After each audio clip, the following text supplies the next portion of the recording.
All right, welcome to the sixth episode of Just Drinking Problems. Got my buddy Hunter here. He's my go-to space knowledge of everything and science and physics and all the things. And we're going to talk about anything that comes to mind. But I wanted to start out with what just happened recently with the starship launch. And obviously it blew up, but Intentionally. intentionally. Really? Intentionally. Okay, so yes, it blew up. No, it wasn't necessarily planned to explode it. They didn't really expect it to go. They didn't expect it to be a full success. It was more like a 50-50 shot. So what happened is I don't know why they were talking about this, but apparently during the webcast they were talking about it. It was supposed to do a partial flip maneuver, and then the Starship was actually supposed to disconnect from the Super Heavy, which is the bottom part of the rocket right there. That's the main booster. That's what gets you through the bulk of the atmosphere. So the explosion wasn't, to my knowledge, wasn't really due to like aerodynamic forces or anything like that. It was the FTS, Flight Termination System. So any rocket launched in the U.S. and basically anywhere else, really. I think Russia didn't do it for a while. Then they had a big little snafu. It was kind of interesting, very Kerbal Space Program-esque. But anyway, it launched. It went out of control, and so they had to terminate the launch by blowing it up because you don't want a giant chunk of metal flying off into wherever. So yeah, that's a good point. See, I thought they were expecting them to separate the booster from the actual ship, and it didn't. So I was thinking of the hardware, but now you're saying it was the actual system, so it's a software glitch or bug, and then they had to terminate by exploding it. So they're doing an FAA review right now that I know of, and they're going to determine what the issue was, what caused the malfunction, the failure to separate, or anything like that. So I'm sure we'll hear about that probably in a week or two. Yeah, hopefully that's interesting. Also, yeah, I'm gonna go ahead and play this because I got a lot of questions and speculations. Yeah, that's a lot of freaking fire. Yeah.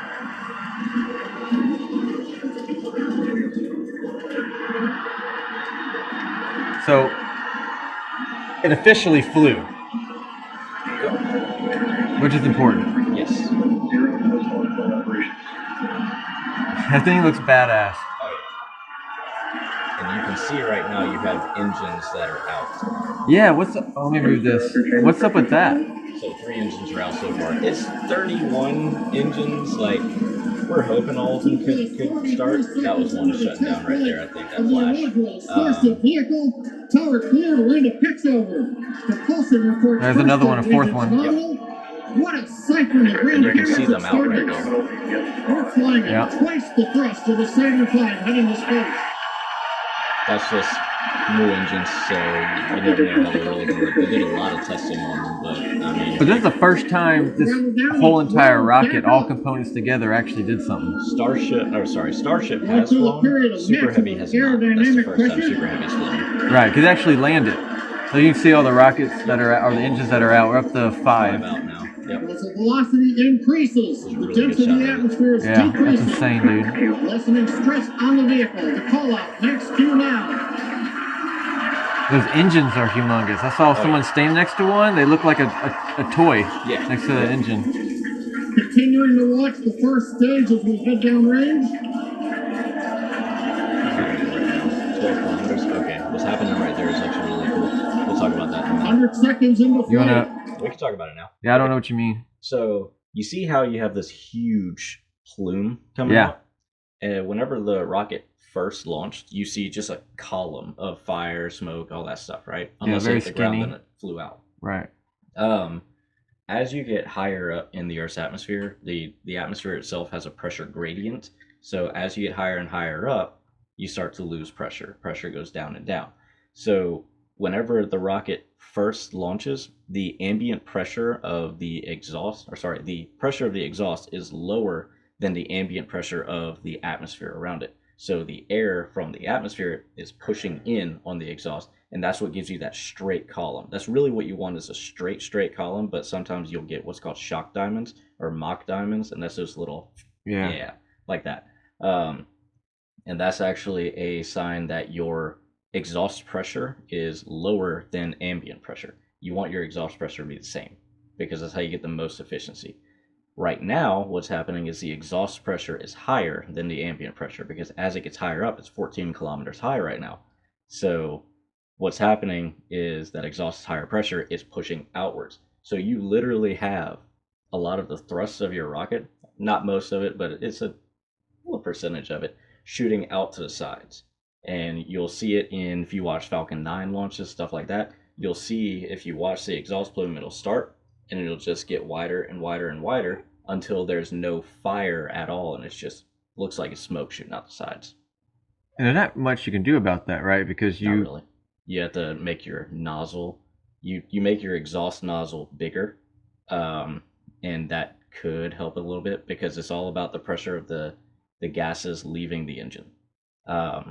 But you design those nozzles to be most efficient on the ground, where you have most of your gravity and your highest pressure. Right. Well, so you want to have your optimized engines. Starship itself has 6 engines. So 3 of those engines are sea level optimized, so they're smaller nozzles, really good for sea level. And then you have your vacuum optimized engines, and those ones are good for a vacuum. They're huge, huge engine bells that let those exhaust gases expand before leaving the bell.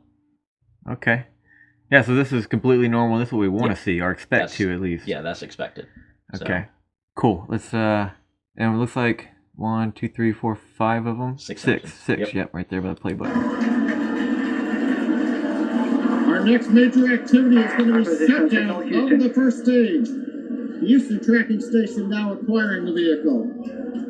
With shutdown, we will get separation of Starship and Super Heavy and ignition of the Starship engines.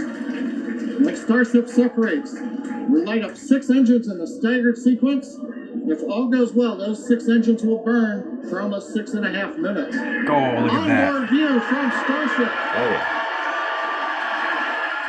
And there's views of the Raptor engines on the second stage as we prepare for stage separation.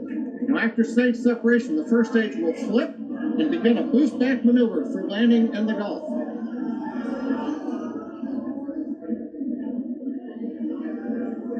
Looks like it's in outer space. Yeah.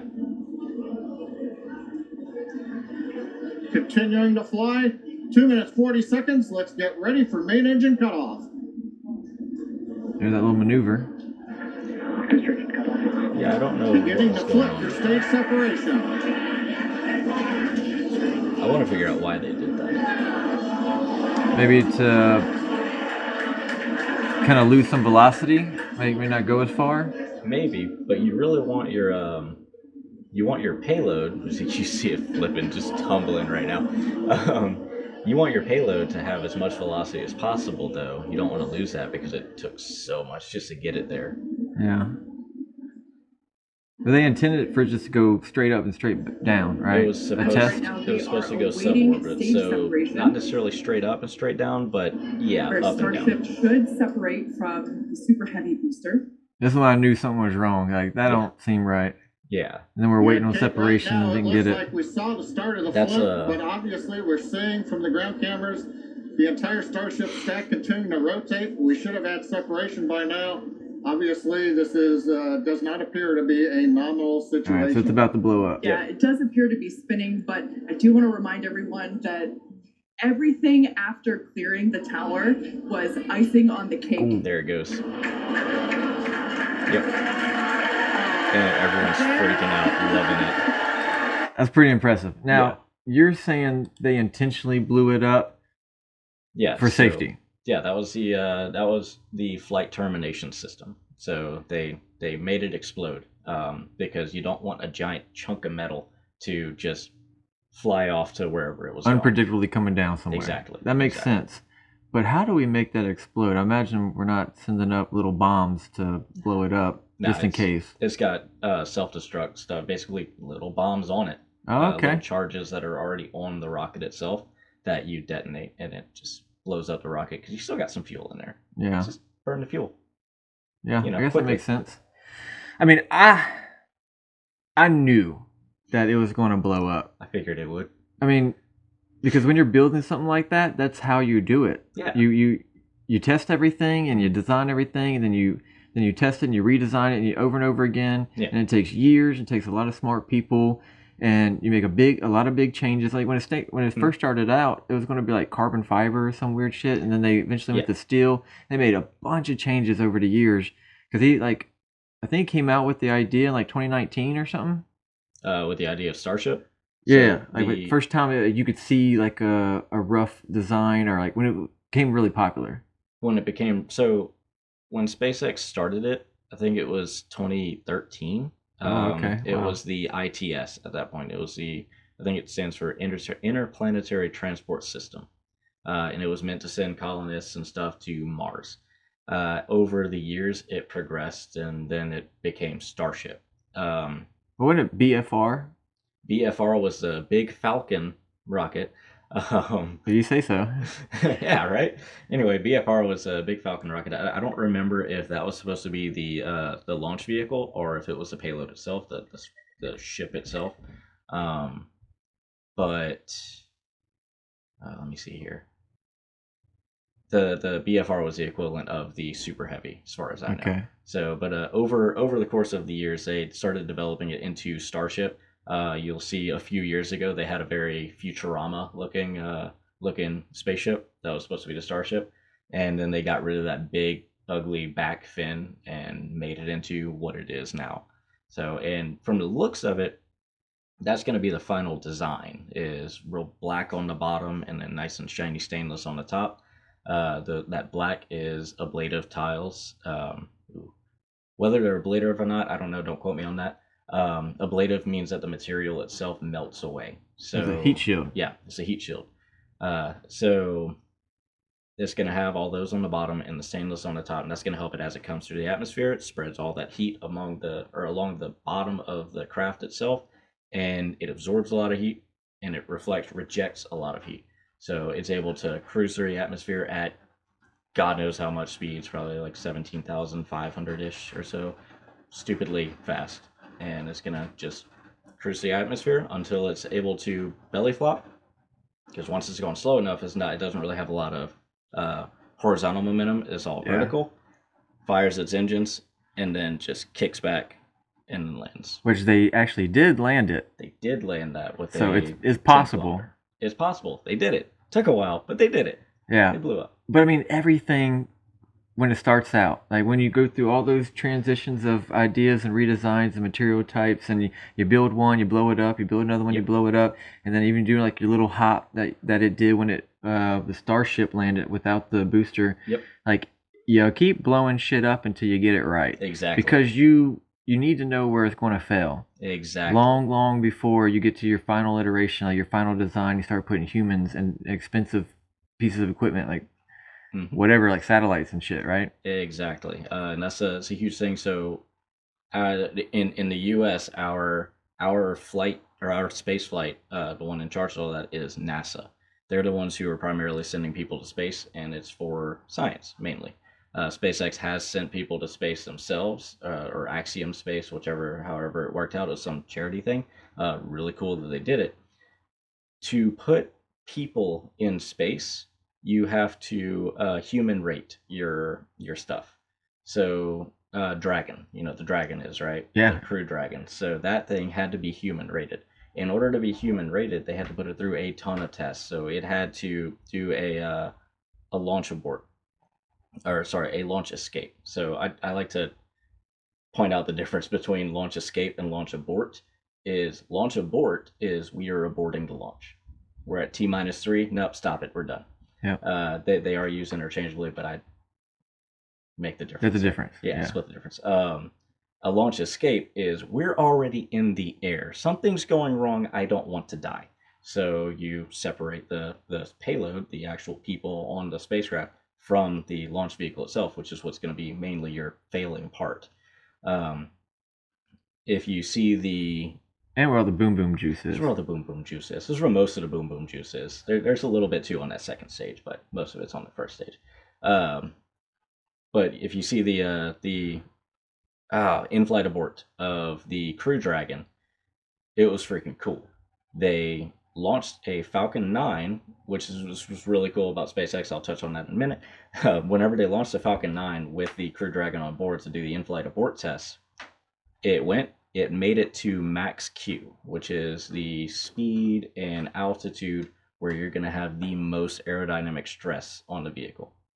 They made it to that, and then they aborted. So they made the Crew Dragon itself with its trunk fire its engines and separate from the vehicle itself. What happened is you no longer have pointy end up of the main rocket itself. It's a big flat end. Rockets, you want to keep them pointy end up, flamey end down. That didn't happen here. They started doing weird stuff. But anyway, whenever you separate the Crew Dragon from the rocket itself, because Crew Dragon is nice and pointy, you separate it from the Falcon 9 itself. Now you have a big flat surface, and it just starts tumbling. And once it tumbled, it's going so fast that it got sheared and just shredded apart and blew up. And then you see the people thought it was the dragon coming out of the smoke, which would have been really cool, super dangerous, but really cool. In reality, the dragon was like half a mile away from the explosion by the time it happened. So camera angle. Yeah, well, not even camera angle. The thing that came from the explosion was, they think it was the second stage. So they had a mock second stage on it. It was just a ballast, I think is what they called it. That was for the second stage instead of an actual tank, because those are expensive. We don't want to waste those. Yeah, I'll have to go back and watch that. It was cool. It was fun. I freaked out. But basically, it had to go through some tests and trials in order to be certified legally to carry humans. Yeah, they had to do a pad abort. They had to send it to the space station and bring it back safely, stuff like that. They had to do all of those different things. And I mean, there's a lot of administrative stuff that's going to go into that as well. Yeah, a lot of red tape. Yeah, a lot of red tape. But what I really like about SpaceX is, you notice that their launch itself of the Starship, it was with the Super Heavy and the Starship. Mm-hmm. They didn't put the Starship on top of another rocket, right? They launched it on the thing that it was made to launch on, which, I mean, it would have been so hard just to make a different launch vehicle to put Starship on there. The reason why I say that is the Orion, I think it is. Excuse me. The Orion is NASA's spacecraft that's going to be sending people to that. It's going to be part of the Artemis program. It's going to be sending people to the moon. Whenever they did the in-flight abort for Orion, it was on a different rocket. Now, granted, you don't want to put Orion on an SLS and have the SLS explode for nothing. That's a waste of money, because the SLS is already 10 years in, way over budget, way past due, and it's about damn time it launched. It took forever. I have an opinion. Might as well blow it up. I mean, just the whole system and the way they went about building this thing, where the money goes, and each state has, like, I get it. I know why it's a good idea. It's all politics basically. Yeah. But you need this community of different companies to make different parts and then put them all together. Of course, it's going to take a long time. Of course, you're going to have problems. Whenever clearly we can do that with one company and a little tiny fraction of the time. Yeah. Like, their process for building space aircraft or spacecraft is outdated. It's obsolete. Yeah. So I was like, dude, who cares about the SLS? So, why don't we take that money and give it to a company that's optimized and streamlined and made entirely more efficient every dollar that can be sent to at least the United States flag going up. Yeah. And that's a really big thing with it. Is that's one of the problems that we have right now is, I talked to you about NASA's budget not too long ago, right? Mm-hmm. Like less than 0.5% of the federal budget. Now, granted, most of that's going to the military. So most of the budget goes to the military. Anyway, the NASA's budget is ridiculously low. What do you think of whenever you think NASA? When I think NASA, I think all things expensive. I mean, can you imagine just what it costs to pay all their employees, much less any of the science projects that they do, are just to maintain the space station. I mean, we could Google it. That has to be fucking expensive as hell. Yeah. right? And then getting people back and forth, and I mean to build a rocket, and for it to not immediately just go to shit, like that has to be thousands and thousands and thousands of man hours. Yep. Like an experts, the top of their field in the world. Yeah. And like that costs money. Yeah. And so NASA is funding the development of Starship. I mean, not Starship, sorry, wrong. NASA is funding the development of SLS, the Right. Space Launch System, which is the rocket that's going to be used for Artemis, Right. which is our next step to the moon. And the motto is like to the moon and beyond or something like that. Is so we're going to go to the moon, establish a permanent presence on the moon, South Pole crater. And from there, that's going to be a station to go to Mars. So it's a stepping stone to get to Mars. And from there, we'll be able to figure out all kinds of little problems. We'll get to that in a minute. So NASA funds the SLS. Right. The SLS is built by companies. Yeah. Exactly. Exactly. A ton of companies. So what we have is all that money going to Boeing, going to Northrop Grumman, going to Grumman, not Grumming. Anyway, going to all of these different companies who are in some ways dragging their asses on it. So I know someone who used to work on SLS. They worked on the interstage between the first and second stage. And they were telling me about the supervisors and whatnot. They didn't have any work one day. And they told them, hey, don't leave. We get paid per person here. Absolutely. So, you're going to stay here until your shift is over, and then you can leave. And I mean, this is, me getting it from another person, from that person. So That's typical government, though. Whatever. Exactly. It's typical government. Or government contracts. Government contracts, exactly. But whenever you have things like SpaceX, right? How long was the Falcon 9 flying, doing all of these different missions? Yes, they took money from NASA, but their sole funder, their sole what's that called? Financer. There we go. Their sole financer wasn't NASA. Elon Musk put a lot of his money into it. So they had built their rocket, and they were launching satellites for several different companies, to include NASA. And what I'm saying here is that NASA didn't have to go to them and say, we have this payload, we want you to build this rocket to make it. Which is traditionally how it's been done. Which is traditionally how it's been done. NASA's been doing the legwork, most of the legwork, to say this is what we want. Right. SpaceX built the rocket, and NASA's like, hey, we have this payload. Can you launch it? And SpaceX is like, yeah. And so they did it. Whereas with other companies, like for the ships. Right. For Artemis, you have the SLS, which was built by all of these different companies. It was NASA saying, hey, look, we need this this rocket capable of going to the moon, of sending this much payload to the moon, this much mass to the moon. SpaceX they already had Super Heavy in the works. They're already good to go. And then NASA said, hey guys, we need a lander. Who wants to put up bids? So Blue Origin put in a bid. Blue Origin put in a bid, and SpaceX put in a bid. Here's the difference there. Blue Origin, great job, guys. You went suborbital.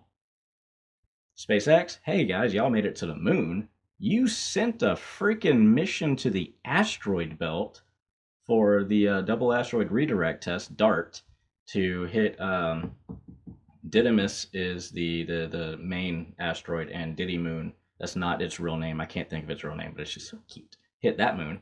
Anyway, they already had these things in the works. So SpaceX was already building the Super Heavy to go to Mars, right? They were already doing that. And they're like, hey, we can just make a couple changes to Starship and make it into a lunar lander.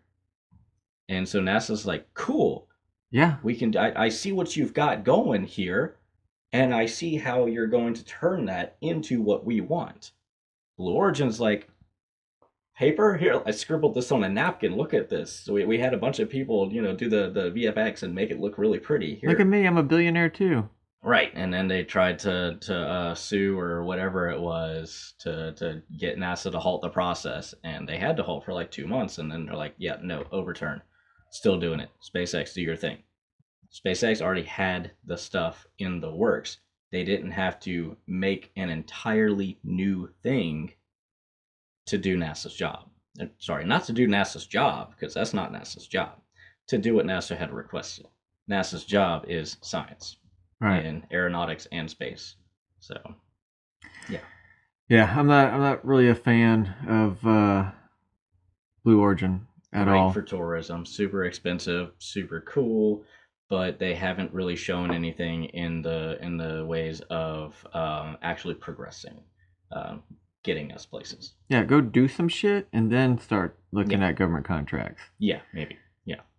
or at least be in competition, right? Like, so which Yeah. is better, Honda or Toyota, right? Well, they're pretty damn comparable. Right. So if you were going to open up some type of government agency and we're like, we need a fleet of cars to be this efficient and this cheap on maintenance and to last this long, have this Right. many miles, like you can go to them. Like we don't have to go pay for someone to start a company to open up a factory to do like a whole new vehicle. and that's basically what they're asking people to do, and that's the way it's been done. Mhm. So when you make these contracts, and there's like, okay, we'll give you this much money, but if you need more, we'll give you more. It's like an empty check. Yeah. So of course there's going to be a bunch of greedy assholes that do nothing but Yeah. literally in the business of government contracting. We'll make you this ship. We'll make you this plane. We'll make you a lunar lander. Yep, it'll at least make it to the drawing board. Promise you that. And we'll hire all these people, and Right. if you give us all this money, don't worry about it. We got it. Until it comes to the deadline, we're like, oh, we need extend that deadline, and we need a lot more money.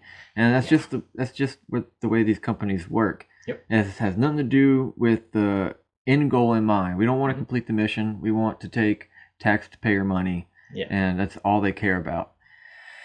That's what I see with Boeing. Yeah, and when SpaceX comes along, like, dude, we're already doing our own thing. If you need help, got you, bro. Yeah, just give us a little bit of money, we're good. Yeah, and they didn't even need it. And then their lunar lander, I don't remember the numbers, but it was like significantly freaking cheaper than all the rest of them. And they were already way further along whenever NASA started coming up with the idea. Right. I think So like, there's no comparable. Like, you're gonna sue because you're a bitch, not because there's anything that actually went wrong. Yeah, no, you didn't have an actual product. SpaceX had a product, so they won the bid. And I think by that point, SpaceX had already done the Starhoppers little. Yeah. So I think they had already done that, which I mean, that in itself is a huge achievement. Yeah. It was really cool. You tested the engines that you're going to be using on the Starship. Yeah, something tangible. Yeah, exactly. You'd be like, look at that we built that. Yeah. And then all the other them were like, well, we can build this. Look at this PowerPoint. Right. Yeah. Exactly. And that's what SpaceX came out to be, significantly cheaper. And it was, I can't remember who all put in for it. You had 3 different vehicles that were putting in for the bid for the HLS, the Human Landing System, for the moon. It was SpaceX with their HLS, the Human Landing System, Starship version of it.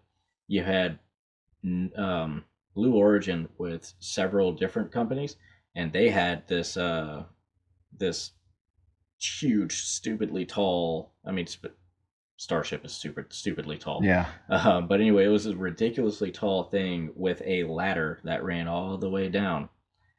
So cool, guy. You want your astronaut in a full-on spacesuit to climb down this ladder all the way down to something like oh man, how much was it? It was like 19 feet or something. Yeah, it was somewhere around there, if not higher. It was insane. Like, why would you want that? You know, you fall, you're maybe not dead, but you crushed all your piping, and now you can't breathe, and you're gonna die. Way to go. Yeah, or you're floated way over there. Yeah, but SpaceX is like, hey, no, elevator. Yeah, it was just duh, right? Yeah, right. Like when you go to design something and you want people to use it, and it's weird gravity, and they've been living in a little bitty pod in space, basically, exactly, and then they can't even look down and see their toes, and they're climbing a ladder. Like, let's just try and make it safe so we don't fuck someone up on the moon. Right. There's That's no what 911 up there. Right. The third one was actually I really liked the third one. I thought the third one. I mean, I was biased towards SpaceX, so I wanted SpaceX to win. But the third bidder was their ship looked cool. It looked cool and it was functional. It was like 1/3 reusable, really, because That's two why we dropped pieces the tanks. separated. Yeah, drop the 2 tanks. Come on, man. the That's other so side. Apollo. We don't It need to is. leave shit on the moon. It is. It's very Apollo. I think Blue Origins was Apollo-like as well. Yeah, it looked I like think it it. left something behind. SpaceX was, if I'm not mistaken, the only one that didn't leave I'm anything gonna look behind. up the 3 different landers. Yeah.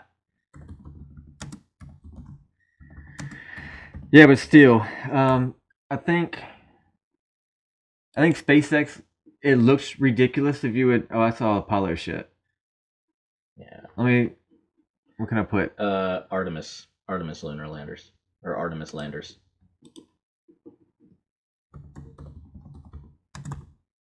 Something like that. What the hell? Okay, here we go.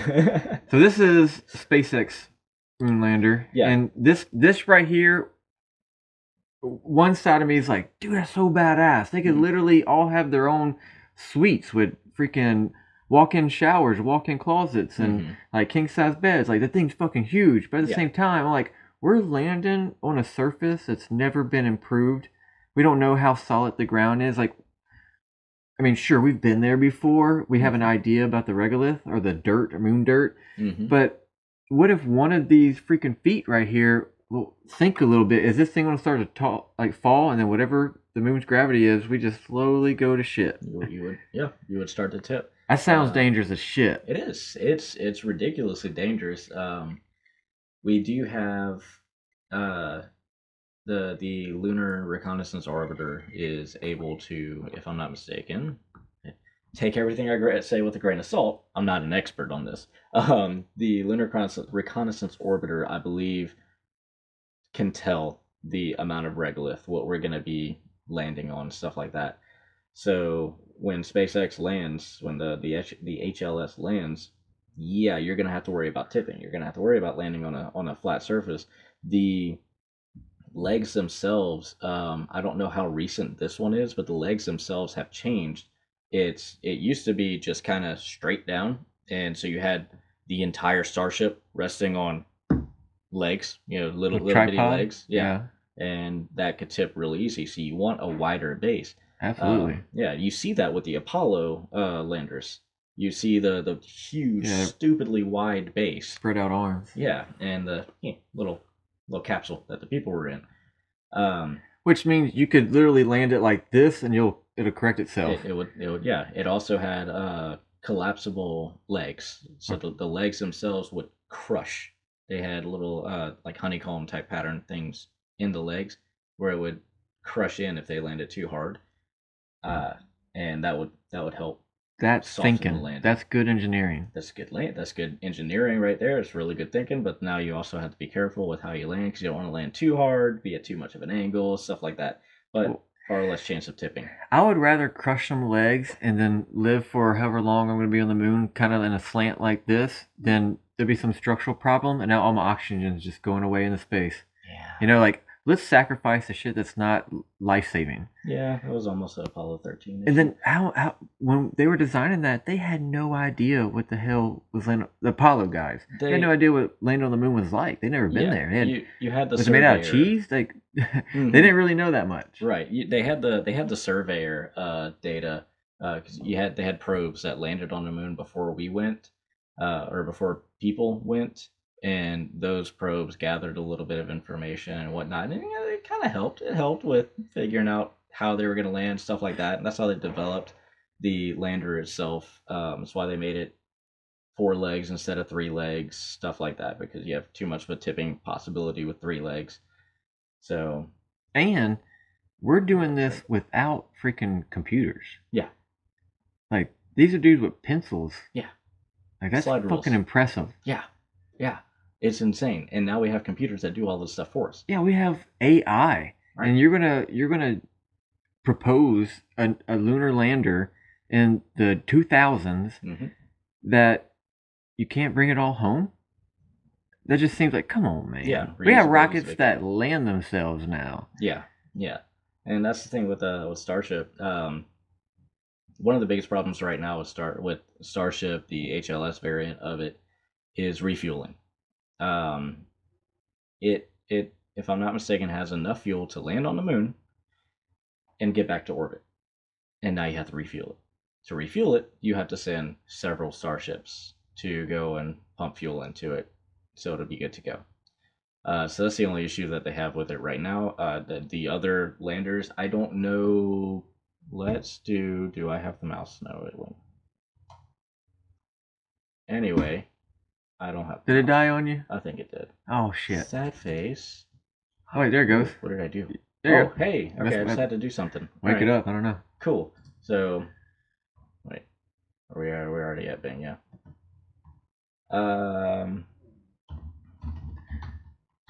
Yeah, I don't know, man. I just felt like Yeah. those other private companies could have at least done better. That's And not how we spell lunar.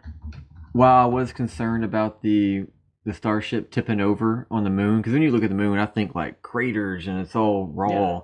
Yeah. I mean, they could have done better with that, but you say they Yeah. changed to make a wider base, right? So it should be a lot easier for them to be Yeah. stable. And Yeah. who cares if you gotta do some additional launches for fuel? We're literally talking about going to the moon and staying there. Yeah, and that's Like we've been in the space station for what, 20 years now? We could do the same thing on the moon. We could spend And a couple of decades. I just saw that they extended it past 2030, Oh, really? which is cool. My kid's gonna be able to see it. What pretty awesome. weren't we concerned like it's falling to shit though? Yeah, it's kind of degrading because space isn't a friendly environment. Right, radiation and like we don't have. Radiation, micrometeorite. I mean, we are. it's- It is inside So- of the Earth's magnetic sphere, right? Yes. So that adds some protection. A little bit of protection, But but I mean, you're it gets weaker as you You're get still outside higher up. the atmosphere, and the atmosphere blocks a lot of that bad Yeah. sun shit, right? It's outside of the thickest part of the atmosphere. It's still technically in the Earth's atmosphere. Which is why it slows down. We got to give it a little boost every now and then. Yeah. But Last I saw, I think it was something like 100 meters a day that it loses in altitude, and they have to boost it every now it's and pretty crazy. I mean, I'm thinking like if I went out and laid out in my front yard right now, Mhm. the whole front side of me would be red after long enough, right? You have no, and I have like all the atmosphere protecting me. Yeah. You know, like all the moisture in the atmosphere is going to diffuse that light and radiation and shit a little bit, but they have like almost none of it. Right. You're getting hit by UVA and UVB radiation. In space, I think it's UVC that you get hit by as well. So if I remember correctly, UVC radiation gets completely filtered out by the atmosphere. In space, you don't really have that protection, so you have to protect against it, and that's one of the things you have to worry about. So yeah, in orbit, they do have a bunch of issues. They do have the aerodynamic drag that's happening to it. So that's a bunch of particles that are hitting the ship itself, the space station itself, and that damages it over time. Makes You sense. have micrometeoroids that come in and they damage it all the time. So it's constantly degrading bit by bit, and plus you have your electrical issues that are going to happen. And Yeah, then your this is 20 whoopsies. years old, man. It is. It's a really old piece of equipment. Can you imagine like getting a laptop that was 20 years old? You'd be like, Right. I don't even want to turn it on. Like that's a Right. piece of shit. Right, yeah. I mean, now to be fair, they have been making improvements to it.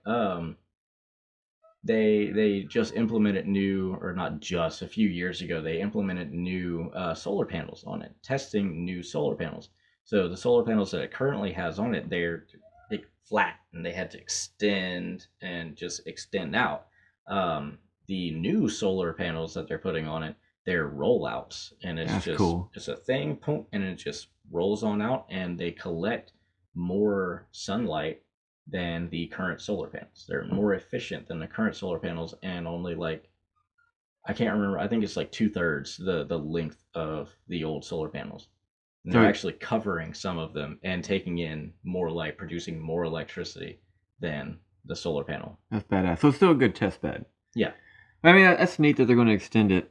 But, Yeah. I mean, we could literally do the same thing on the moon and be there for decades, right? Yeah. Or longer. Yeah. Especially since we don't have to worry about it, slowing down or getting hit by all this shit, we could make it. It don't have to fly.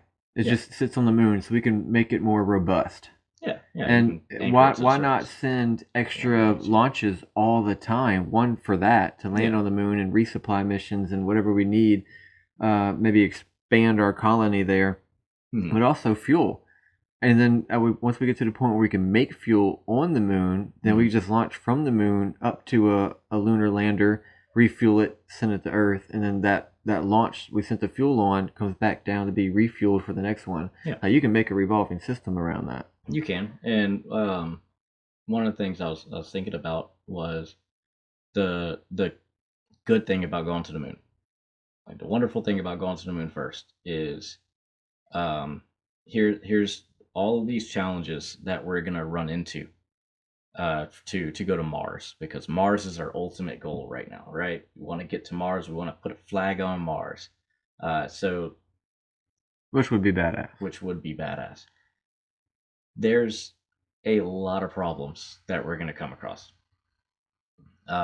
So I made a video about this a while back, is how do you get to Mars? Why is it easier to send a robot to Mars than it is to send people to the moon? Well, you get the whole thing that you don't need life support for a robot. You don't. You need electricity, you need heating or cooling, something like that, communication, navigation. Nuclear decay can provide all kinds of electricity for decades and decades, 100 years. Yeah, your radioisotope thermoelectric generators used that. Your RTGs that are used on I learned what RTG stands for off of Kerbal Space Program. Okay. And then I looked into it and I was like, oh crap, look at that. Curiosity uses those. Perseverance uses those, the two rovers that are on Mars right now. But yeah, those produce electricity, so you're good there.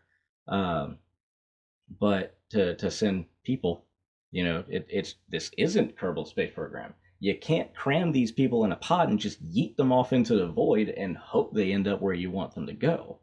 You need food, water, oxygen, waste storage. Yeah, so bathrooms. You need that kind of stuff, unless you just jettison here. Out. Exactly, 6 months generally to get to Mars. That's a lot of shit. Yes, during the transfer window. And then you have 18 months until the next transfer window. Oh, it's 2 years. It's like 28 months, I think, until the next transfer window. So if you send people there, they are going there and they are going to stay there for at least 2 years before they come back. Not me. Would you go? I will. Hell yeah. What? Absolutely. Yeah. So okay, 2 years on the planet plus a 6 month trip. Yep. And then a 6 month trip back. Yep. You're talking about 3 years round trip. Yep. Plus, give or take. Yeah. That's a long time. And you know the hardest part about exploring Mars? Mars fucking sucks. It sucks. You can't just, like, I can walk outside my house. I can't just walk out a spaceship on Mars. No, you can't. Dead. Exactly. Super fast dead. Dead. Super dead. Super dead. Yeah. Extra. But that's what sucks about Mars. It does. But it's somewhere where no one's ever gone before, right? That is true. We've never sent people there. That's the true. Moon. We've never sent people there before Apollo. Yeah. Just to be absolutely clear. We have gone to the moon. We've made it there. When just Hollywood. Put feet there. It wasn't Hollywood. It would have been easier to go to the moon than it would have been to fake the moon landings. All kinds of physics behind that. I think we should do another episode on the moon landing, like Apollo moon landing and the hoaxes. Oh man, because there's so much to go in there, like the pictures and like why you can't see stars and why was the flag waving, and like all the things and all the hoaxes I went into it. Because this actually reminds me of it. Like, where the fuck are stars at? That's in space. Dude, I get it. I know, but don't you think that'd be a really good episode? We just went into space conspiracy theories. Yeah, sure. And one of the biggest one is, did we land on the moon? Yeah. And is the Earth flat? Like a shirt, which I gotta say that's not a Rebel shirt, even though it definitely should be. I'm wearing the logo Rebel shirt today, thanks to our rebelshirts.com. We're doing videos like this. I'm just a guest. I'm new here. Hi. I do got to get you rebelshirts.com shirt though. Oh, I think definitely. it'd be cool. And actually, we got hats coming, so I think Nice. the episode after this one, the hats will be here at least, and Okay. I'll be able to show off the hats. Cool. And Cool. I'll show you after. We'll pull it up and see Yeah. if you like any of them. And if actually, I don't think they have any space designs. So we'll have to figure that shit out, and you Yeah. could help me pick out some badass space designs. That sounds fun. Anyway, back to this. I think I Yeah. cut you off. What were you saying? I forgot. What was I saying? All right, can we just talk about this since you pulled it up? Yeah. Because this looks like Apollo. It's like they looked at the lunar lander for Apollo, and they're like, dude, just make it the same but different. Yeah. And that's what they did. So, Look at that when's this ladder. from? Yeah. Can we make that bigger? That ladder right Oh, there? view image? Uh-oh. Yeah, So, fuck yeah. That Look at that itself is an ladder. issue. I don't want to climb that on Earth. No. That looks like No. fuck and that. Plus, look at this. So you do have a ridiculously wide base. You want that. That is nice. Yes. 4 that's points a- of contact. That's a Because look very at the good thing. surface. You know what I mean? Exactly. And you can't just look down and fly your spaceship and make Yeah. sure you're not on this slope or in that hole or something, you know? Right. I mean, you do have telemetry and all kinds of stuff that's going to help you with that. We are in the 2020s, as you said. I guess you could have rear view cameras on the Ford, you know? right. Why yeah, not? Yeah. But right here's the main thing that we're going to look at.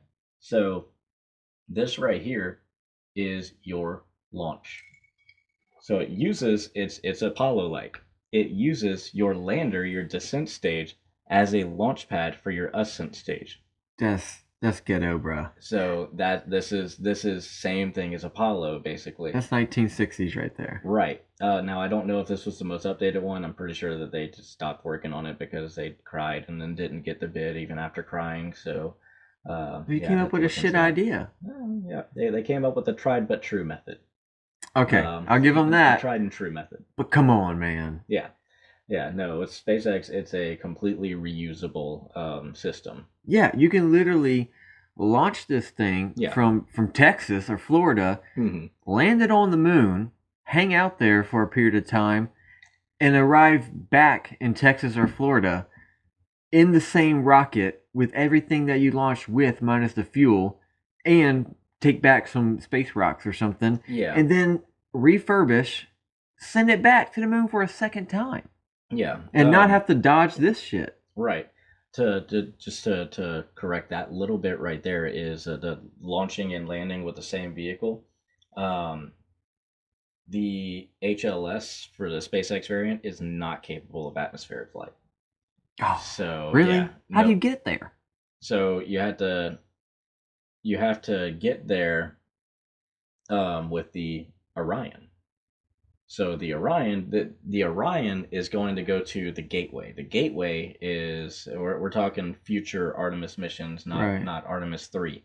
Once the Gateway is built, the Orion is going to go to the Gateway, and the Gateway is going to be connected also to the starship, the HLS.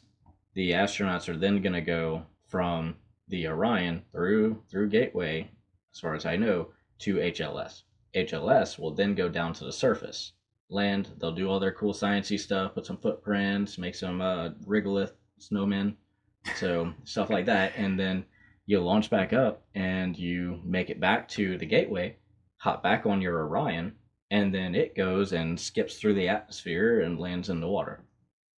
Holy shit. Okay. That's a lot of moving parts. That's a lot. I'm sure there's good reason behind all of it. I had two questions, though. One, if you can't fly the lunar lander starship version through our atmosphere, how do you get it to be a lunar lander? Because it has to leave our atmosphere. It does. It's not. Whenever I didn't say that clearly. It's getting back is the hard part. Oh, it won't have a heat shield. Yeah, it does. So you just turn into a ball of fire. Yeah, Yeah, that would suck ass. Right, and it'll just torpedo. Okay, second thing, you said a regular snowman. I love the idea of it, but isn't this shit like super awful? And like the Apollo guys, like that was their biggest complaint. It got everywhere and it destroyed shit, like your suit. Like so, let's pretend whether it's this awful thing or it was actual SpaceX lunar lander, when they're riding up with a little elevator and they go into their door. Have you heard of any way to deregolith yourself? to not get that into your living compartment? I don't know about that. I haven't really heard anything about that. I know that Because I got an idea. Well, NASA has an idea to keep it out, not really to get it off of you. It's you have a rover or your station, your base, Yeah. and your spacesuits are attached to the outside of the base. They dock to the And base. it opens a hatch. You climb into the spacesuit, close the hatch, seal everything off, and then you walk around. You do your little That's thing, fucking genius. and then hop back out. All right, that's Stuff that's like better that. than my idea. What was your idea? So my idea is, let's say this is the SpaceX one, so I got a Yeah. lot more real estate inside, and I Sure. can afford to make a chamber right in here Mhm. where I store my suits, right? Mhm. So I would come up, I'd walk inside, I'd close this hatch. An airlock. Right, so the airlock, so I can block space outside of this chamber, Mhm. but I'm also blocked from my living area, Mm-hmm. and then I pressurize it to, I don't know, whatever. Like, this is a vacuum, you got to think, Yeah. 20 pounds is a hell of a lot, right? Yeah, Compared to right. a vacuum. They can usually handle 14.6. 14.696. Atmospheric pressure? Yeah, one atmosphere. All right, so let's say 14.7 Yep. atmospheric pressure, whatever, and they can test this on Earth to figure out what's the best idea. Yeah. But we go in there, we pressure it up, and then we fucking vent it really quick. Mhm. And pressure it up and vent it 3 times, dude. All that regular just got sucked off of your spacesuit and everything else, and just vented it back to the moon. Mhm. And then we just open the door and walk in, like, honey, I'm home. Mhm.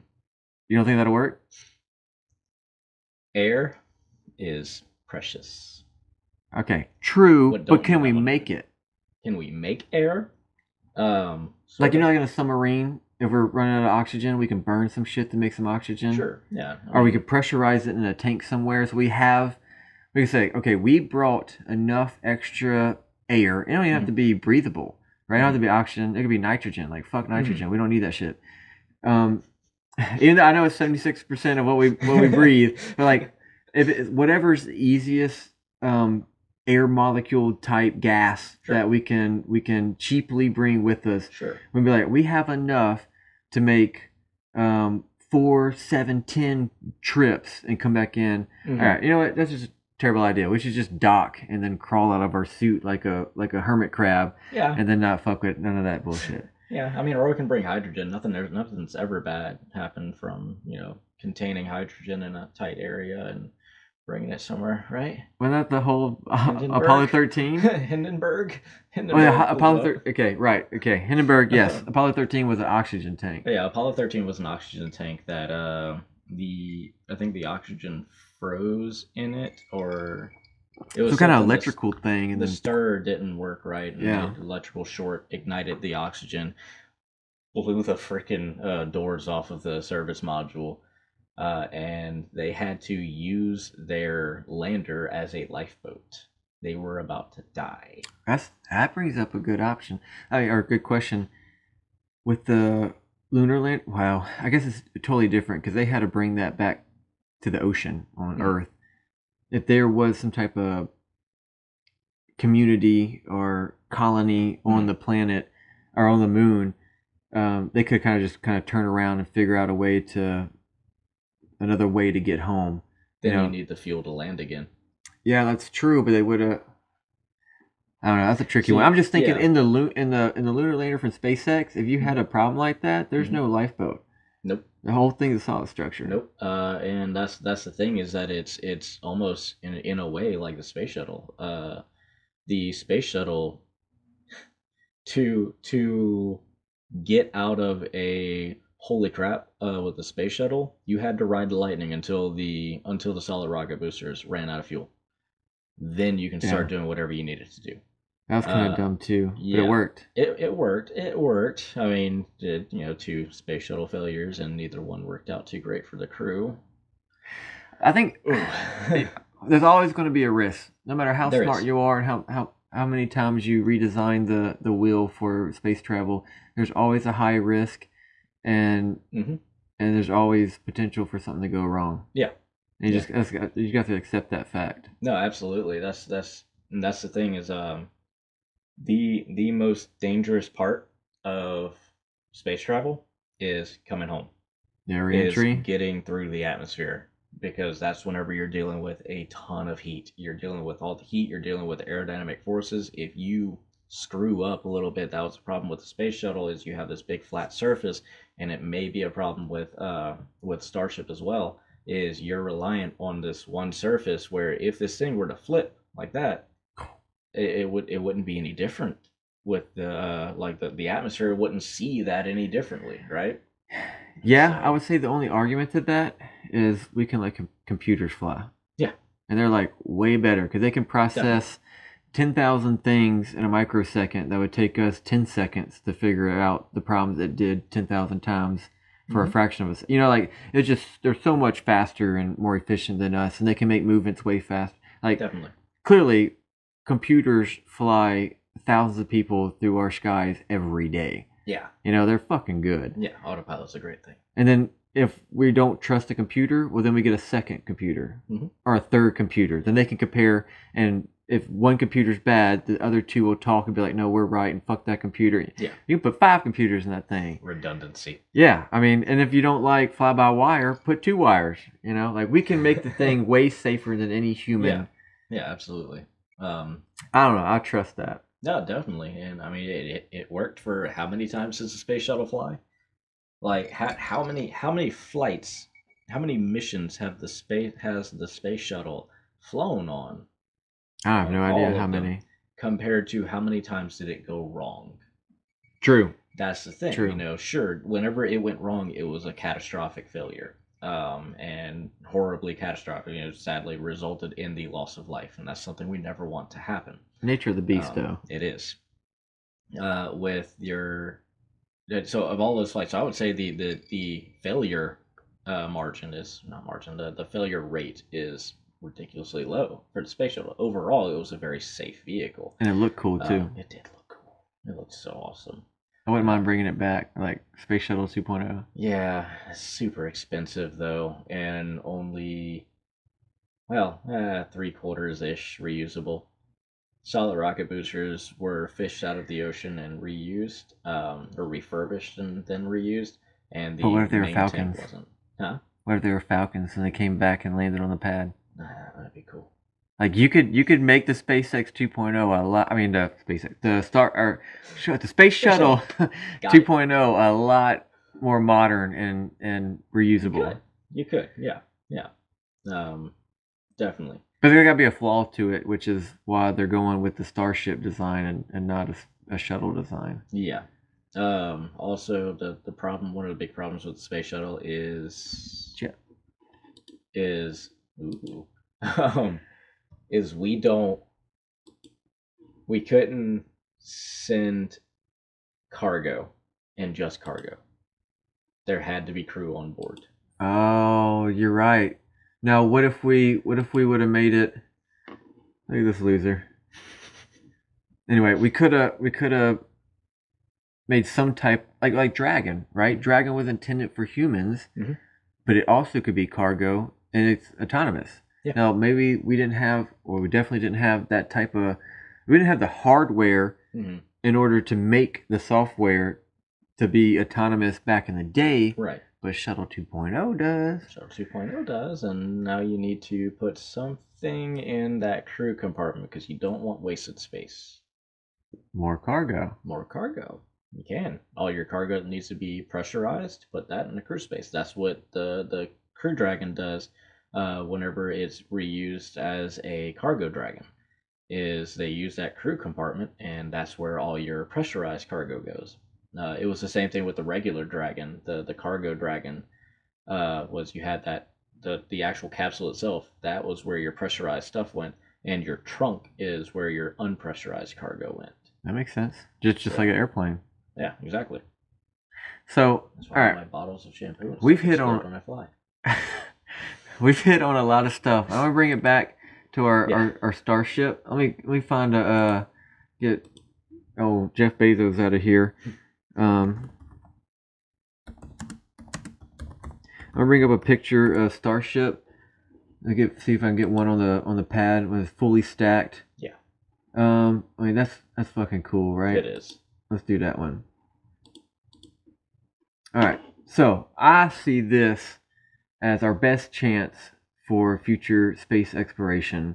It's broken a lot of records. It's the biggest, most powerful. What'd you say? 30 something engines on the bottom of that motherfucker. 31. That's Yeah, 31 insane, engines. dude. Raptors, Yep. which are arguably the first or second best engines ever fucking made. Yeah, they're very powerful engines. They run off of methalox, which is liquid methane and liquid oxygen. All of your rocket engines are going to need the ox component of it, the liquid oxygen component, because you need oxygen, an oxidizer to burn stuff. And there's none of that in space. There's none of that in space. You could have a hypergolic fuel, so that's a whole different thing. Anyway. Yeah. But then, like, your actual cargo, because it's engines in here and fuel tanks in here and a bunch of other shit in there. Yeah, so you've got your engines in that engine skirt right there. You also have your oxygen and your liquid methane fuel tanks. So you have your fuel tanks right there. So really, only this segment of the top part is going to be used for cargo. But it's so big. It is. It's really big. It's definitely big. So, like, as far as space travel goes, I think this is the most badass thing to ever happen. Right now, yeah. Do you think some better things will come? Well, yeah, hopefully. I mean, they can come up with a Starship 2.0. Mm-hmm. You never know. I mean, someone's going to try and top them, but right now it's the most powerful and the tallest, the biggest. Yep. So biggest cargo capacity. Yeah. Here's the way I think about this is back in the 60s, the top of the line, the best thing we could possibly have was the Saturn V rocket. Yeah, it was pretty gangster. It was an amazing rocket. 0% reusable. Couldn't reuse any of it. But they didn't even think of that way at the time. They didn't. It was a race. We needed to get to the moon before Soviets did. Yeah, fuck them Russians. Yeah, we had to get to the moon before them, and we did. With people, they made it before us with robots. Anyway, footprints. Footprints. We stabbed a flag in it. No one else. Footprints. Which is crazy because it's been when did we land on the moon? 61, 59? Something like that? Oh, crap. 69. 69. Yep. 69. Okay. That was a long time ago, and still no other country has planted a flag in it. There's been no need. What you mean? There hasn't been a need to go back to the moon. Not for people to go back to the moon. Pride. We've sent sure, pride, but I mean, how far? World power pride. So let's put it this way. Russia whipped out a big fat dick by putting Sputnik into space, and then by putting Yuri Gagarin into space. I mean, that was pretty cool. And America was like, "All right, let's grow it." We're Stars going to and stripes. the moon. So, and that's the way it worked. Is we had a reason to go to the moon, and it was purely a dick measuring contest. We had to beat them to the moon because we didn't want to lose our status as the best. So we beat them to the moon. Since then, there have been no whip it out contests. There was a lot more than that. I mean, we had the Cold War. We had communism versus freedom. I mean, there was a lot into it, and ultimately we won out. Soviet Union with the shit. Yep. We had to show that democracy was the way to go. Democracy gets you to the moon. I mean, it definitely did. All right, and we're about to go back a second time before anyone else went at all. Yep. Now, this one is a joint one between ESA and NASA. Okay, yeah, we allowed them to play a part. Yeah, that's how it works. Because we're like, that's our little buddy. Yeah. But really, we could do it on our own. Not only could our country do it on their own, but private companies in our country can do it on their own. And if that don't tell other countries that freedom and the free market and capitalism fucking makes the world and the moon, like, dude, you're just denying facts after that. Yeah. I mean, because now with this rocket, we're saying that private companies just surpass governments. Not only governments, but the most powerful government and the most experienced government in space travel. Yeah. Yeah. Like, clearly, USA all day on everything ever outside of our atmosphere. I mean, other countries have done some pretty impressive shit. Yeah. Like China. Yeah.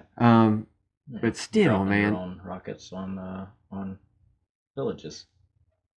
Their Long March rocket had a whoops. Not really a whoops. It was the first stage fell onto right outside a village.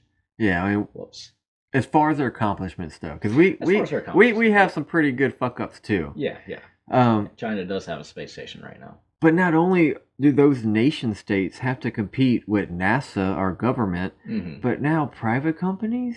And SpaceX is just the most popular, right? And Blue Origin, I think that's all for show right now. Yeah. But we have a lot of smaller private companies that are working on a lot of different things. Right. They're going to do crazy awesome shit. Right. And not just Virgin Galactic, but like, who's that one that's like... Oh yeah, it's a centrifuge. I don't know the name of it. But which is crazy, right? Who would have thought that would even work? And they're doing it. Yeah, exactly. What I'm really hoping for in the future though is that these cheap rockets keep coming out, where the cost to get payload to orbit just drops exponentially, and NASA's budget either goes up or doesn't change. Like as long as they can keep what they have and don't have to spend as much of it they can on afford a launch vehicle, then they're good. Yeah. Then they can focus more on building the rover. All right, now that we had $80 million of your budget devoted to this rocket.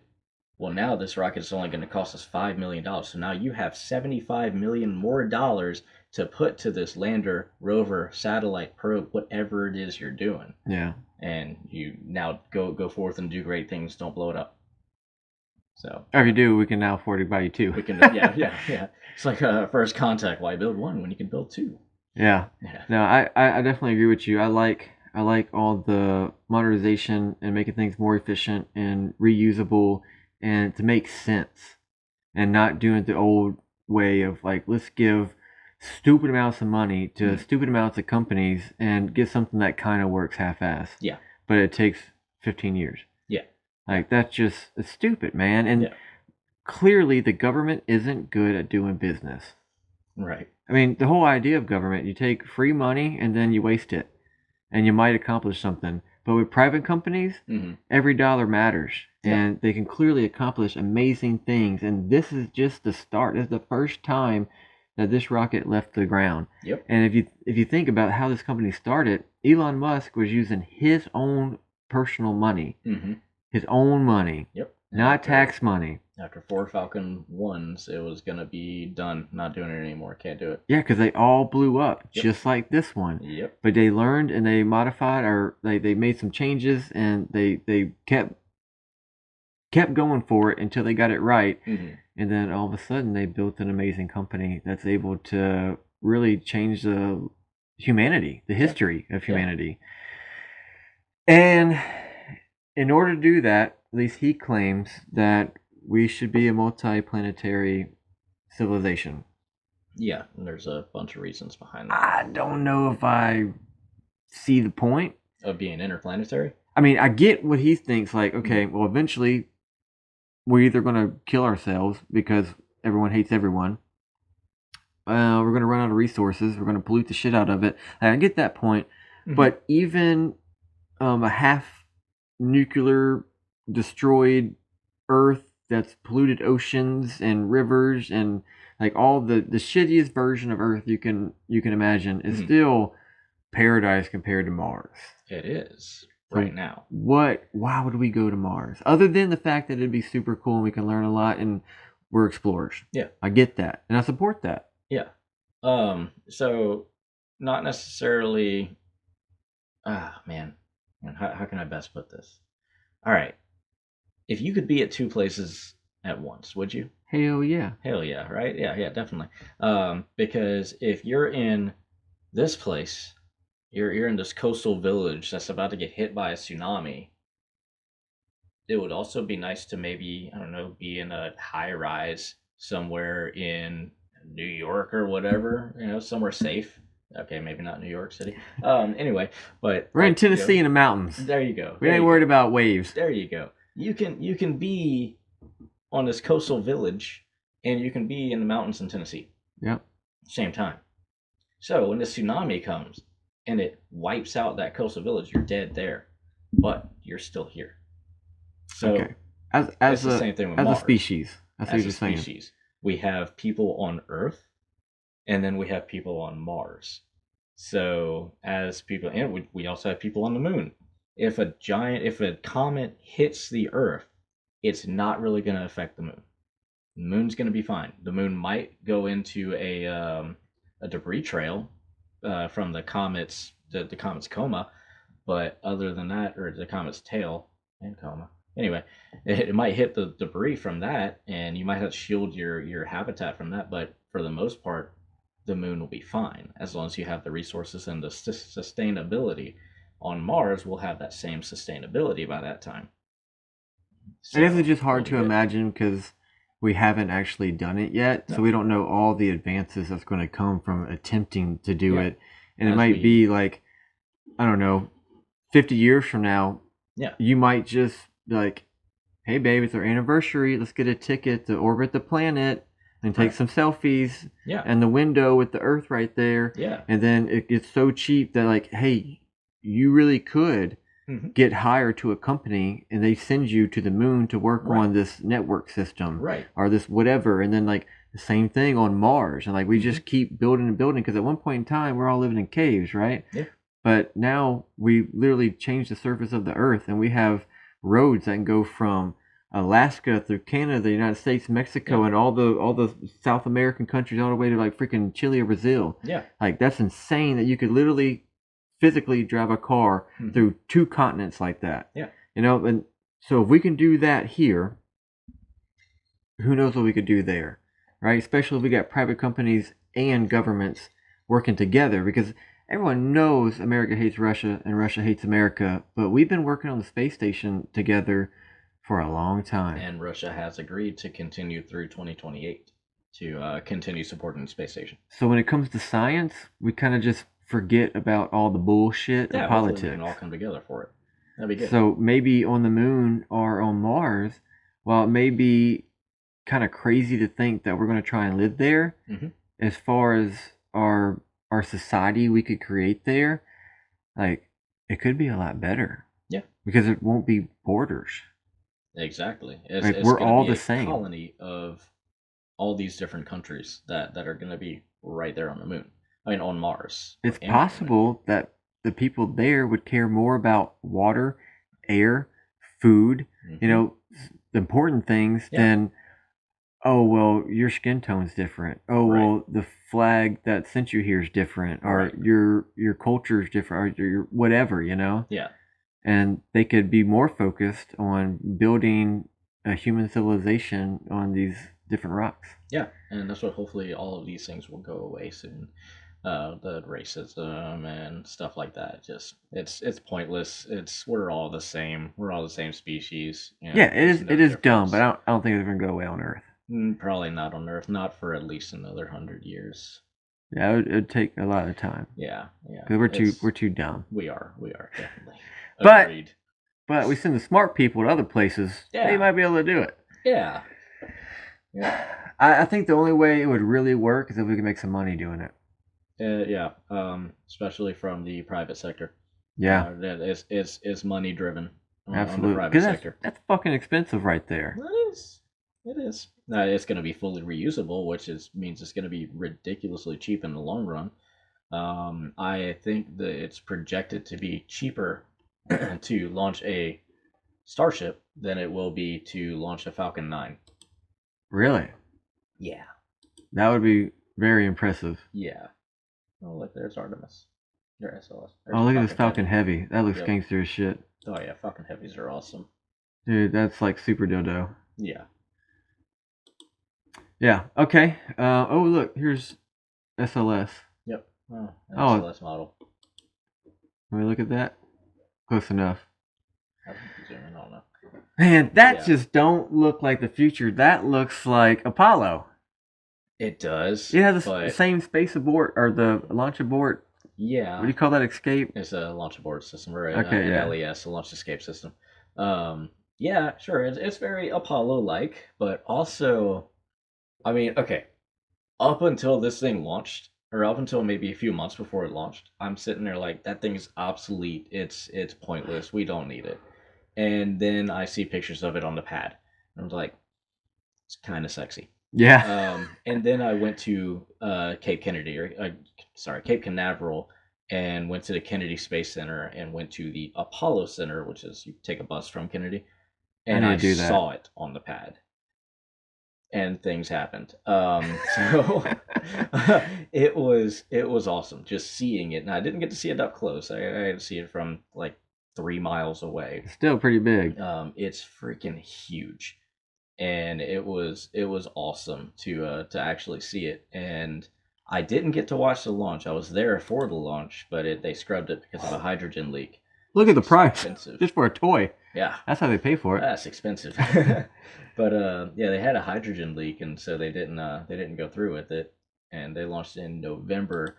But I stayed up till midnight to watch that launch, and It was awesome. it was amazing. I loved I mean, it.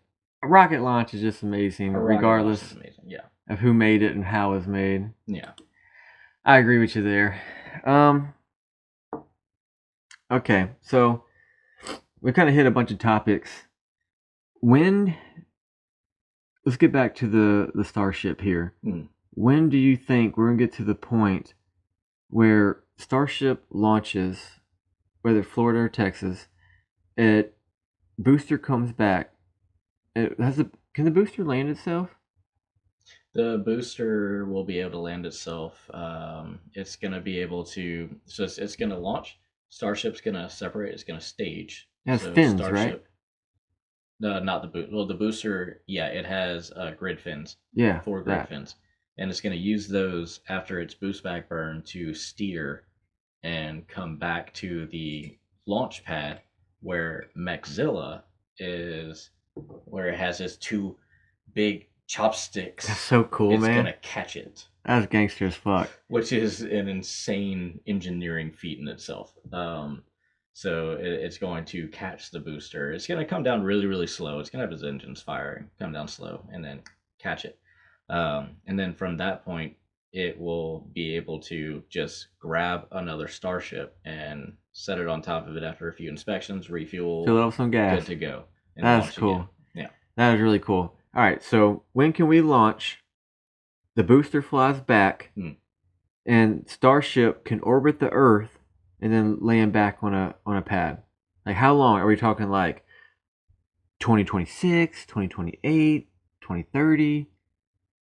I think I'm gonna be ambitious. I'm gonna say 2025, late 2025, maybe 2026. Okay. Yeah, I'm gonna go with that because they already have the landing technology down. They've got that. They're good with that. They just need to do it with a bigger rocket, right? So they Yeah, can they got the already land- program, just change a little bit of weights and dimensions. And, right, and it's a lot more complicated than we're both making it out to be. But they can do it. But they can do it. They Yeah. got smart. They got smart people. I mean, they've landed the Starship. They've They've landed the landed Starship. the Hopper. They've landed They did. the Falcon rockets. Yeah, they've landed the Falcon 9s over 100 times now. So I think they got it. They're getting it pretty down packed. So I really think the first time we'll see a Mechzilla land, or no, sorry, a Super Heavy land, will probably be late 2025.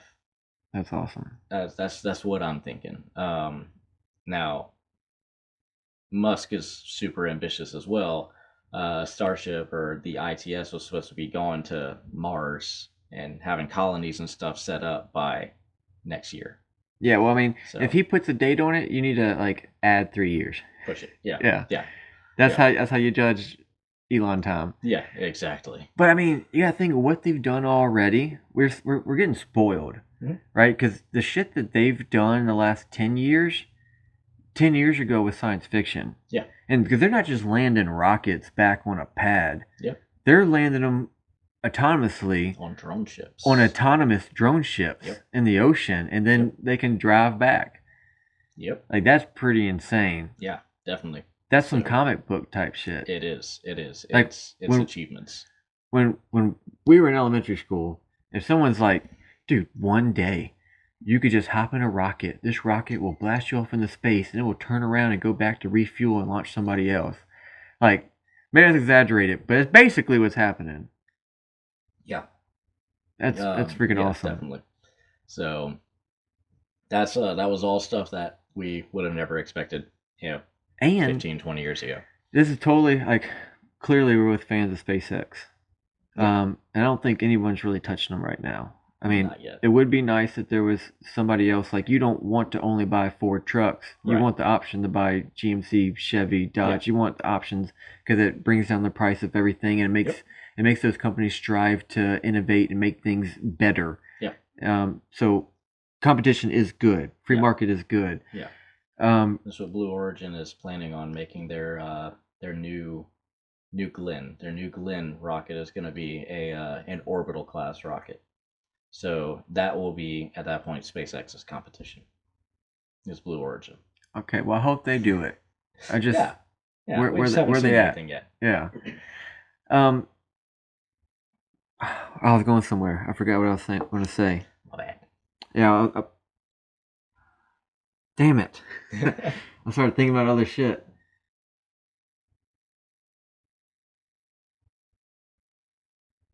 I don't know. Whatever. Maybe it'll come to me. Maybe another episode. Who knows? But oh yeah. So obviously we're SpaceX fanboys, right? Huge fan. I actually like Elon Musk. Some people talk shit about him because he's rich or because he's really hard on his employees, whatever. He's literally changing the world. And not only are they doing this with Starship, but with the Dragon and NASA and with Falcon and like the Falcon Heavy and everything that they're doing freaking Starlink. Yeah. That's going to change practically everybody on the planet's lives. Yep. And now we've had satellite internet forever. Mm-hmm. Like, it literally was the first type of internet. Right. Before there was internet, like you would think of, the first type of message sent in an internet form was through satellites. Right. But he's going to make it to where it actually is economical and better than any land-based internet, which is fucking insane. Yep. And dude, I'm going to get one.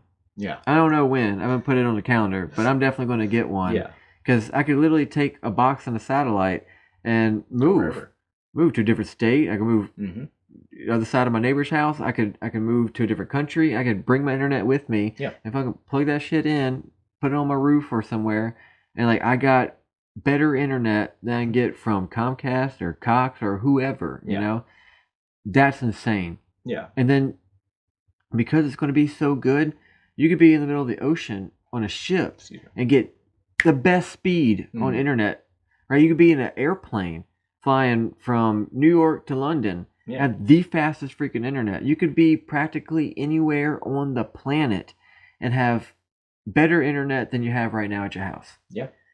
Eventually. That's awesome. That means your car's going to have it, boats, planes, every's house. Like, I can't see why it won't continue to advance to the point where cell networks are just linking with satellites. So you could be anywhere on the planet and literally have lightning fast internet. Because right now, you're like, your doorbell has a camera in it. Your lights, Alexa can change them. You can talk to your TV and be like, turn up the volume, bro. Yeah. You know, you can computers, tablets, cell phones. Like, some people, even their refrigerator connects to their Wi-Fi. You know, like everything's about to be connected. Yeah. And while it comes with some security risk, I get it. Security risk, but also there's a physical risk. But it's also the future. Like, we're not going to backtrack. But like, internet's bad. Right. Like, no. As far as the physical risk goes, though, we're going to need a good solution to something called Kessler syndrome. What's that? All right. So I've got 1,000 satellites in orbit. Right. Okay. One of my satellites goes bad. I can't control it. It's now headed straight to another satellite. Oh shit. And I can't get that satellite out the way fast enough. They hit. You now have a cloud of debris. And that cloud of debris is going to orbit the Earth as it does. and 50 it's going to years. hit more satellites and more satellites, and it's a cascading Oh, event shit. where you have a nearly impenetrable cloud of debris. And we can't launch which, shit. Yeah, it cuts you off from low Earth orbit. So we nobody need a could get solution back to that. Earth, and nobody could leave Earth. Exactly. So we need a solution to that. Right And now, space debris. Right now, it's pretty shitty. So we have there's several, I think there's like tens of thousands of satellites in orbit right now. On top of that, we've got we've got a lot of debris in space in orbit right now that we can track, and even more that we can't track because it's too small. Okay, so fun thing. Holy shit! Fun thing. Look at all of those dots, right? Holy crap, it's already an impenetrable cloud, right? Way the fuck out here, too. Yeah, sure, but holy crap, it's already an impenetrable cloud, right? No, it's not. Look at how big those dots are. Look at that one. It's almost the size of Louisiana. Yeah. No satellites that big. Okay, they do represent real things. These are real objects in space, but they're so tiny compared to the planet that's not that bad yet. Exactly. That's why you can't see any of them whenever you're looking at pictures of the Earth. You can't see any of the satellites because they are small. Like, so it'd be like if I sent a drone up like 300 feet and took a picture of the top of my house, I wouldn't see ladybugs and love bugs and mosquitoes and wasps. Like, they're all there. Exactly. But you just don't see them because they're so tiny. Exactly. And so that looks really bad, but it's really not. No. There's a ton of space, so we don't really have the problem right now. We will as we progress and as we add more stuff to orbit. Plus, because everyone's sending shit up now. Everyone is, and then you have what's called orbital decay. So your defunct satellites, they're not going to stay. Like if you have it at 500 kilometers high, and all of your other satellites are at 400 kilometers high, but you'd think you don't need to worry about that ever. It's never going to be a problem, right? But it will, because you have something called orbital decay.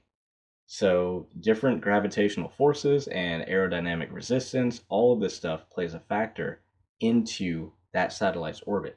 And it's going to be perturbed by air, by gravity, by the moon, stuff like this. It's going to change that satellite's orbit until it eventually decays and falls back to Earth. So it will have to pass through that 400 kilometer mark and end up hitting or possibly hitting other satellites, making that cloud of debris that we're worried about. So it eventually changes altitude, and it may stay here for months. Yeah, there's a 50 chance. years, 100 years, you never know. Yeah, there's a chance that it could stabilize, but I mean, once you lose enough energy, then it's a downhill thing. Earth's gonna pull you back home. What goes up must come down, right?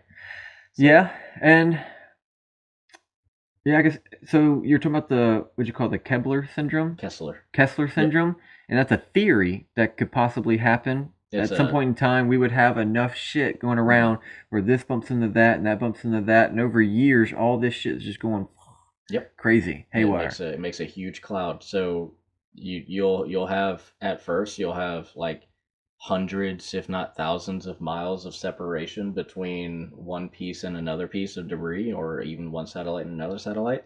And over time, you can get to the point to where it's only a mile of separation between two pieces, and that's not a lot of space.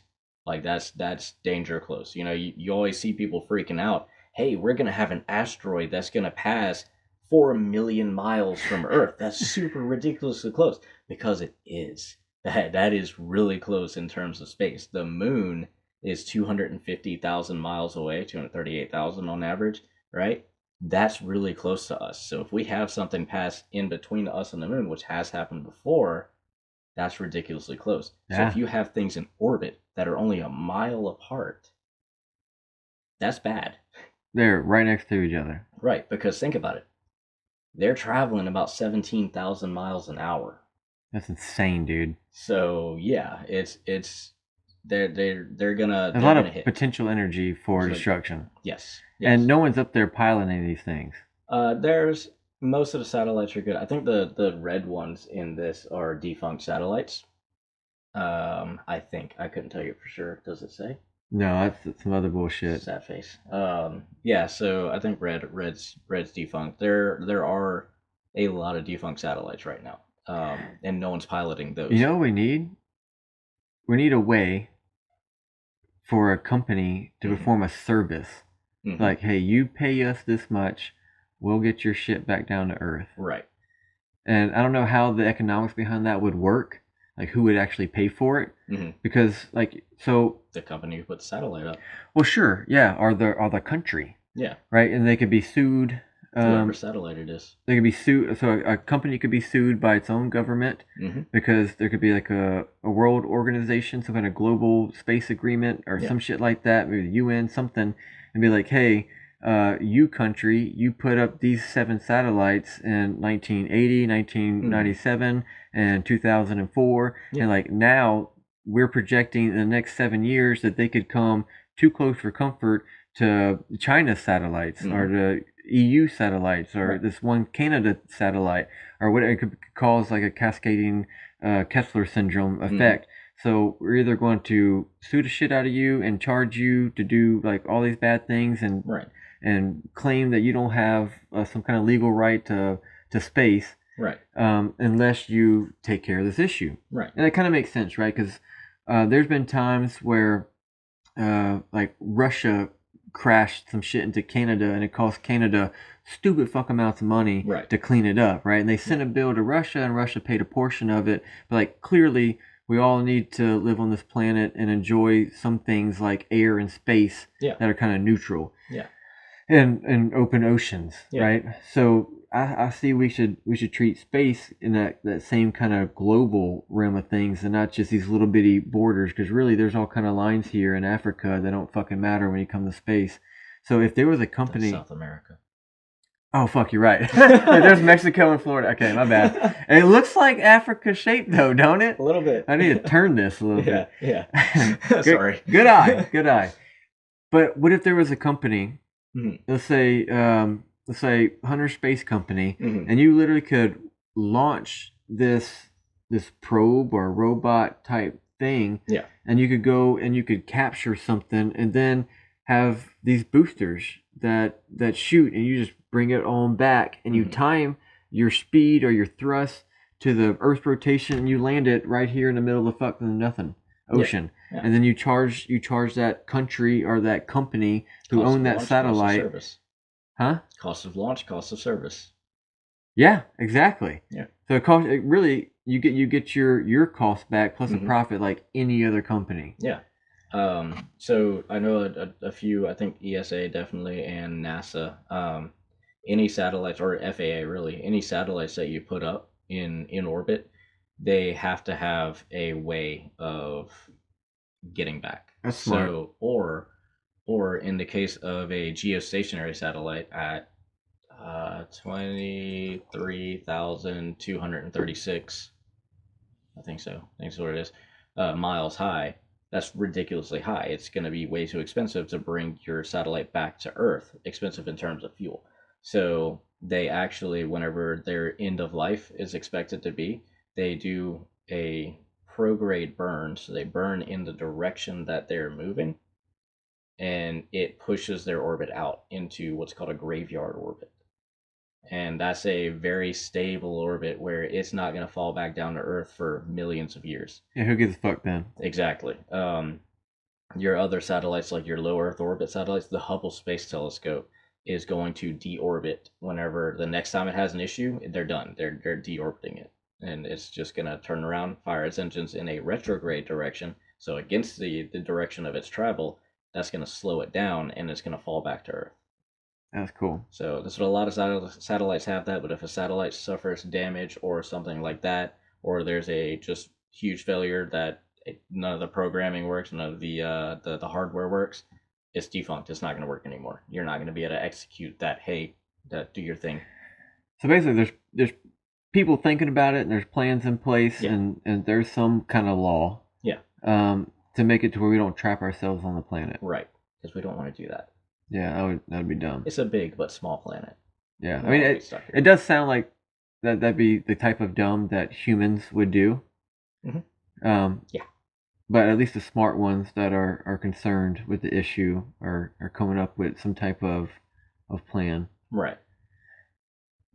Well, I think we barely scratched the surface on Definitely. this space and science shit. Yeah, We definitely need to do another episode for sure. I'd like it. But to wrap this one up, I want to know, what is your biggest concern with getting to Mars? Like, obviously, Elon Musk wants to do it. There's been talk about the U.S. government looking into it. Like, there's a fan base about going to Mars in our culture. What would stop us from going to Mars? Ooh, fear, I think. So Whose fear? the populace, the population, their fear probably would be a huge part of it, because I mean, NASA can only do what the government lets them do, and only people who have been elected by the people, have a say in this, right? Our representatives? So, yeah, our representatives. So, and if the people don't like the idea of sending these people on what could very well be a one-way trip, they're not going to allow it. And the publicity of it, the worst thing that can happen to NASA is negative publicity, because if they lose the support of the population, Lose their budget. they lose their budget. So basically, if we attempted to go to Mars and something went wrong, it wouldn't be good. They may not have the money, or like they wouldn't get the funding to try a second time. Right. So we could stop mankind from putting a boot on Mars as a failed attempt. Yeah.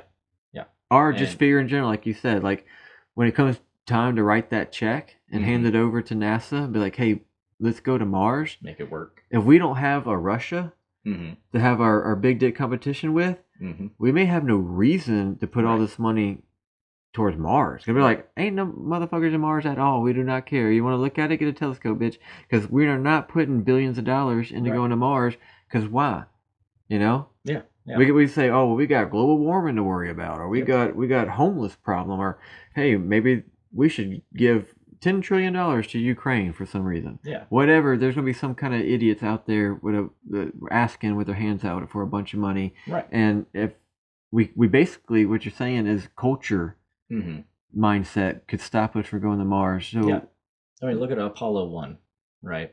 Apollo 1 resulted into 3 deaths, in the deaths of 3 astronauts. So is that the oxygen fire? Yeah. Yep. And it was a plugs out test. I didn't realize that was Apollo 1. Yep, that was Apollo 1. Dude, and they still went on. Yeah, it hurt the program though.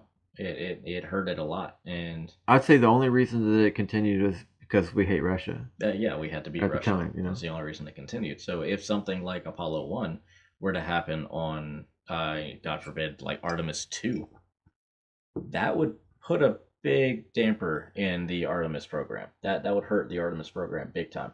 Now, they already have the budget for Artemis 3, Artemis 2 and 3. So they're set for that as far as I know. But it's going to hurt. That's all pretend money. So they can say, well, we have this on paper and it's planned and people have signed this paper. At any point in time, be like, oh, this thing changed over here, so now this paper, crumble it up, it's no good. But I mean, I hope it does work out, because for us to go back and do all right, for real, last question. Why the fuck are we doing a bunch of dumb loop-de-loops around the moon and shit, and taking 3 weeks or 2 weeks, whatever it is, to go to the moon, when the 1950s boys did it like freaking rebels and cowboys and did it in 3 days? Different mission. Oh, hey, there's a table right there. Watch out for that. Anyway, there's a different mission now. So what we were doing then is, it was dangerous. It was bad. It was space. Holy crap. It's space. It's true. But if you're gonna go into a derby, right, and you're gonna get hit by all kinds of other cars, would you go in without a seatbelt? No. Right, you'd wear a seatbelt, right? You want as much safety as possible. You know that the chance of bad things happening is pretty high. Yeah. But you're gonna want to go in with a seatbelt. You want that extra safety, right? Yeah, I want a 5-point harness. Exactly. So with the Artemis program, it's we know that these stays around the moon are going to be longer than any of the Apollo program missions. So we want to be able, or we want to know that capsule is going to be able to sustain several weeks out in deep space near the moon and stuff like that. We want to know that the radiation coming in isn't going to be as bad, or that it's not going to be much worse than what the astronauts in the Apollo program endured, right? So we're going to be staying on the surface of the moon far longer. So we're going to have to figure out what kind of issues are we going to come up with. So we want to why it took us however many weeks, right? Is because we want to take our time with it, and we want to push our stuff to the limits. We want to know what it can handle and what it can't handle. We want to push it as far as we possibly can, and possibly to the point of failure. That way we know, hey, maybe don't do that next time. Something like that. Wait. We're taking a longer route Yep. to the moon because we want to push our stuff to failure? Not to failure, but to the limits. You want to really, really get as far out as you can. So they want it to send the capsule on a longer trip to the moon. So it's going to be going through the Van Allen belts, or around the Van Allen belts, for a longer amount of time, taking in all that radiation. We want to be sure our radiation shielding's good in case that has to happen, and we want to get into a huge orbit around the moon and spend as much time orbiting the moon, getting around it, doing all of these different things in order to be sure that the pod can handle that. All right, so any occupants can handle that. This first really long trip, that's not like the way we're going to do it every single follow-up mission. This is just the first one? It's going to be... It's like a test run. Yeah, this was a test run. The Artemis program, like the actual full-on in Artemis program, we've got Gateway set up. It's a polar orbit. So right now, the orbit, so everywhere we've landed on the moon so far has been close to the equator. Okay. We're going to the South Pole this time. I don't know if Artemis 3 is going to the South Pole or not. Artemis 2 is going to be like Apollo 8, where they went around the moon and came back. So Artemis 1, the pod went around the moon. Artemis 2, people are going to go around the moon. Artemis 3, I believe, people are supposed to land. That'd be gangster. So yeah, Artemis 3 is going to be Apollo 11. But this one is going to be, I think that one's going to be more near the equator. I don't know for sure, but the actual the Artemis missions are going to be landing on the South Pole of the moon, because you've got craters there that are in permanent darkness, and they have ice, water ice, and we can use that water ice. We can use that water ice to get fuel, to get oxygen, to get water, get all of these things that we need. That's smart. That's less stuff that we have to bring. And if we're in crater, it definitely helps block a lot of the sun's bad juju. It helps against radiation, yeah. Yep. Okay. So we may end up in the Artemis program down the line going to and back faster than we are right now. Basically, we're testing a lot of shit. Yeah. And that's why we want to take longer. Mm-hmm. Okay. I think that's good. Yeah. Well, I know I'm about done. My ice about melted, and I got to pee like crazy. So I think we need to call it a wrap. I don't know how long we went, but this was a pretty long episode. Yeah. It was really interesting, though. I definitely want to thank you for being here and Thanks for having me. And filling my imagination with all your knowledge.